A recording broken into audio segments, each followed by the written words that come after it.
Donc, nous, nous vous retrouvons dans cette deuxième partie. Je crois que nous sommes déjà en direct. Voilà.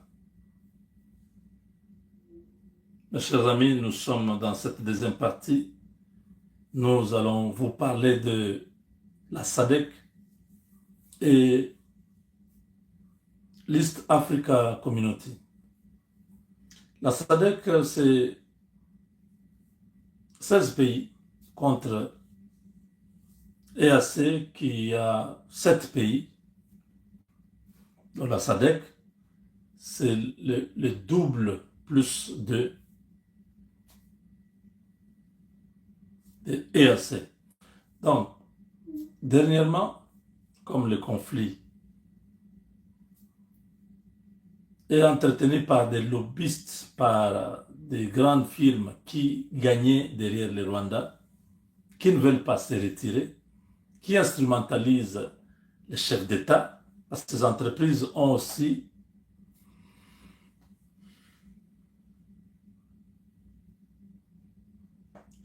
d'autres, je m'excuse, ils ont des activités, ils ont des entreprises, ils sont forts, ils ont de l'argent. Alors, ils font pression sur des États pour que personne ne puisse condamner le Rwanda, que tout le monde puisse éviter de prendre une décision pour satisfaire la RDC. Et EAC est venu chez nous, nous avons chassé ces gens. SADC est venu, le Rwanda a tué des militaires de la SADC. Autrement, la SADC s'est retirée. Donc, les pays qui étaient venus dans le cadre de la SADC se sont retirés. Mais la SADC, comme organisation, ne s'est pas retirée de la RDC. Ils se sont dit, non, non, on doit trouver une solution. Ils sont allés à Dar es Salaam. Ils ont demandé un cessez-le-feu immédiat. Mais il faut savoir que les nilotiques là, Ruto, Kagame et Museveni, sont trop malins. Ils manipulent nos présidents bantous là facilement. Je ne sais pas comment ils ont fait pour ne pas condamner Kagame, pendant que Kagame n'est pas de la SADC. Le moins à faire serait de le condamner d'abord, et qu'il a violé la souveraineté d'un État. Ça n'a pas été fait. Ils ont demandé de cesser le feu, ils ont demandé au chef d'état-major de se retrouver dans une semaine après. Nous sommes dans cette situation-là où les chefs d'état-major se sont retrouvés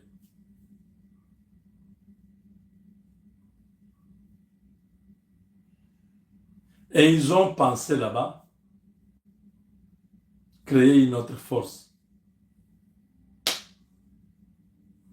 Et William Ruto a fait sortir un communiqué qui était totalement à l'avantage du Rwanda, disant que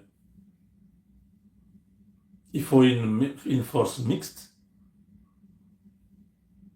chose que nous n'allons pas accepter parce que EAC a été déjà chassé. Les forces de EAC ne peuvent plus rentrer dans notre pays. Ils sont avec le Rwanda. Comment nous allons accepter que le Kenya, l'Ouganda, nous envoient encore des troupes? Comment nous pouvons accepter?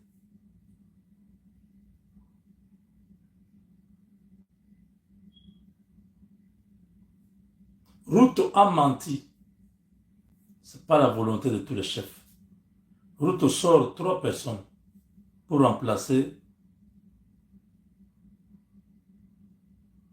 Lorenzo avec le format d'une nouvelle superstructure qui va être à la fois SADC et EAC. Non, ce sont les EAC qui ont chercher une formule, comment rentrer dans l'opération et contrôler ce que la SADC va faire. Chaque fois que la SADC voudra frapper le Rwanda, EAC sera là, va dire non. Vous comprenez? Nous, dans toutes ces rencontres, nous ne cherchons pas qu'il y ait encore l'armée rwandaise ou les M23 sur notre territoire. Dans toutes ces réunions, nous allons pour que tout le monde décide que le Rwanda se retire. Ce n'est pas que non, cette force-là vient, le Rwanda est encore là. Non, nous ne voulons pas une autre force chez nous. Nous voulons seulement que le Rwanda retire tous ces hommes de notre territoire. Nous-mêmes, nous avons les hommes qui vont rester gardés. On vous a dit que si les Rwandais, le M23 s'est retiré, la force gouvernementale viendra tuer les populations? Non. Les tueurs sont les Rwandais. C'est eux qui viennent tuer. On les voit.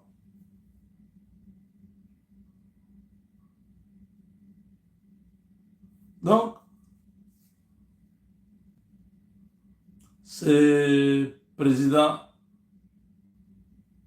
Kenya a manipulé l'opinion en faisant croire que c'était tous les chefs d'État qui s'étaient décidés. On a cité un Éthiopien qui a des firmes, qui a des entreprises à Kigali. On a parlé de Basanjo, qui a des carrés miniers au Congo, qui a des bureaux à Kigali. Et Uhuru Kenyatta, qui, d'après moi, n'a plus le cœur à l'ouvrage. Il n'est plus capable de gérer ce conflit. Donc, tous ces nouveaux facilitateurs des amis de Kagame, vous avez déjà compris ça où?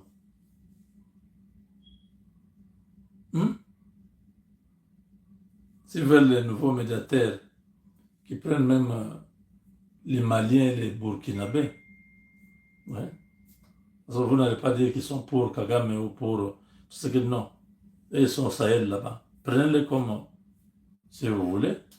N'allez pas nous prendre des gens qui sont des amis de Kagame.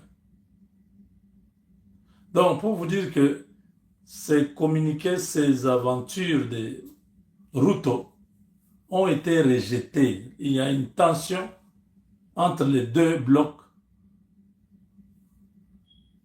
La SADC a dit pas question. Il n'en est pas question de nous dire, voilà, on va envoyer des troupes là. Non. Ils ont convoqué une nouvelle réunion où les gens de EAC doivent aussi venir. Ils étaient venus dans l'espace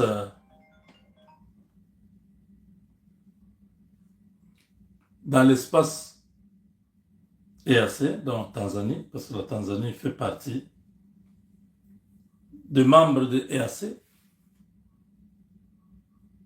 L'Afrique du Sud, le Zimbabwe et les autres ont dit pas question. Cette décision-là n'existe pas. Oh, dans quelques jours, ils vont venir s'occuper des deux villes du Nord Kivu. Je dis, mais quoi? Je rêve ou comment? Il n'y a aucune force supplémentaire qui viendra au Congo.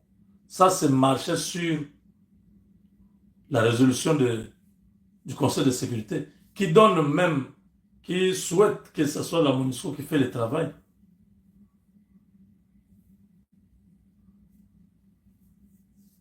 Vous voyez comment ces gens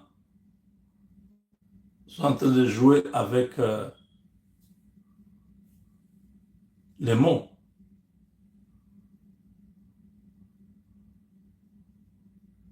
Vous refusez une chose à gauche, et ils obtiennent ça à droite.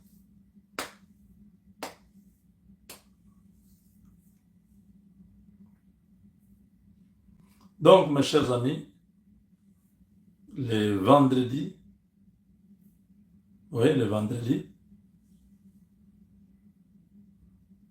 il y aura sommet. C'est au cours de ce sommet-là que nous saurons ce qui va arriver entre les deux blocs. S'ils ne s'entendent pas, ce sera le clash. et ils vont venir au Congo. Les autres vont venir aussi pour protéger Kagame.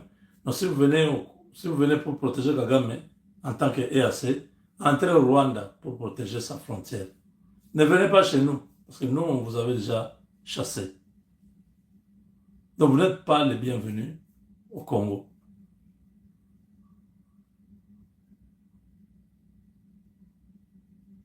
Ils doivent être vraiment persévérants pour continuer à revenir encore au Congo. Ils ont trouvé du miel, comme vous avez dit. Quand ils sont venus au Congo, ils ont vu, ah, il y a l'argent ici.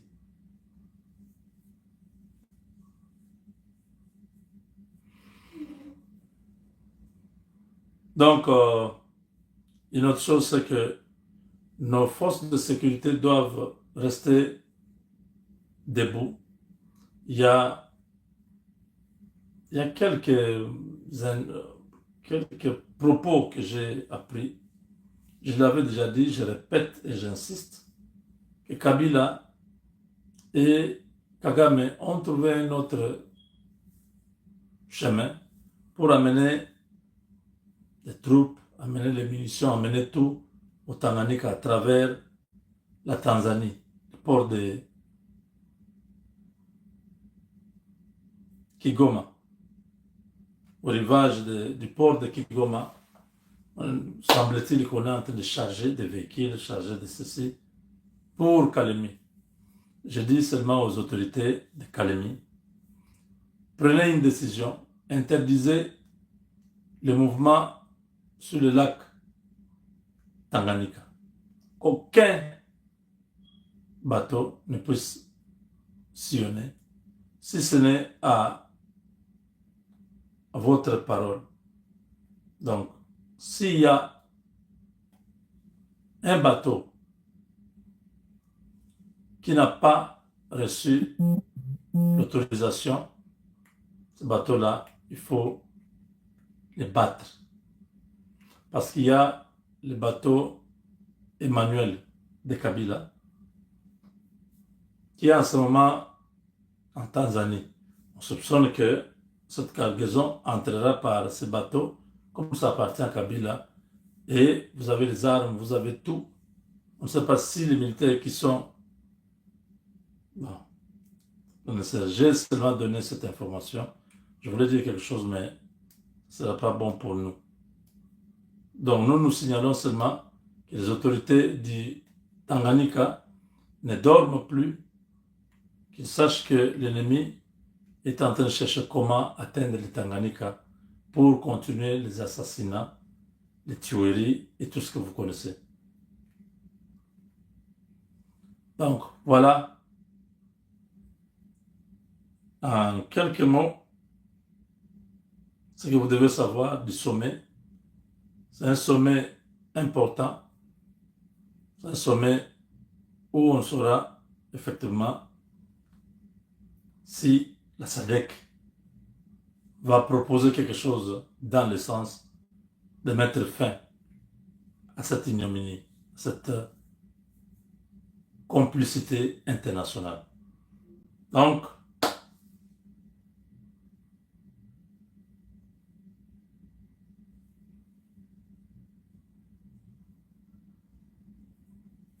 merci beaucoup, vous tous qui nous suivez, surtout à Kananga, Patrick Kabeya. Merci beaucoup.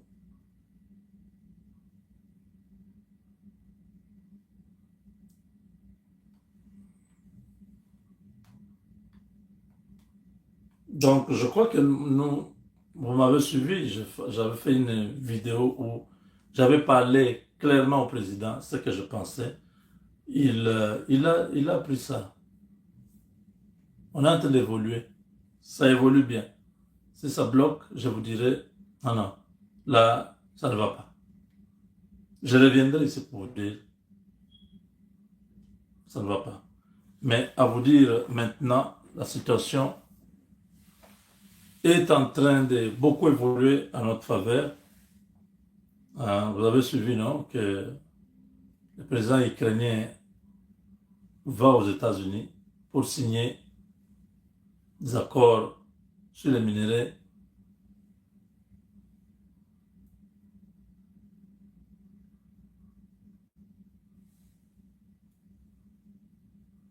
Et dès qu'il signe,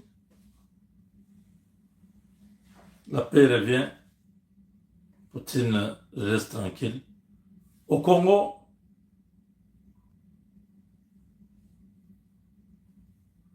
l'accord sur les minéraux, c'était avec les Européens. Le Congo n'avait pas cet accord-là. Il y a les gens de Luxembourg qui sont en train de bloquer certaines résolutions. Mais quand on a fouillé, on a trouvé que la personne qui a bloqué la résolution de la Commission européenne, c'est un homosexuel qui a, je ne sais pas, des activités à Kigali, qui ne pense pas qu'on puisse mettre fin à Kigali. C'est ces gars-là, c'est ce député-là qui a fait ça. Mais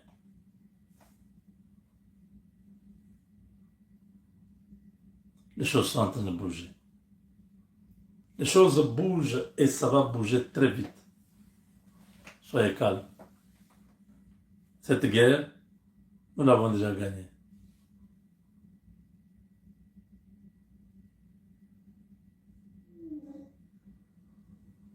Donc voilà, vous avez l'information.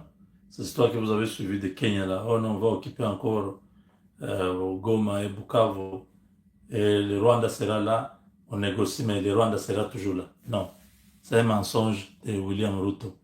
Les hommes d'État, les dirigeants qui se sont retrouvés à Dar es Salaam avaient tout dit et ils vont se retrouver encore demain à Harare. Voilà, merci. Prions pour que la solution soit trouvée. On a vraiment besoin de ça. Avec Dieu, nous vaincrons.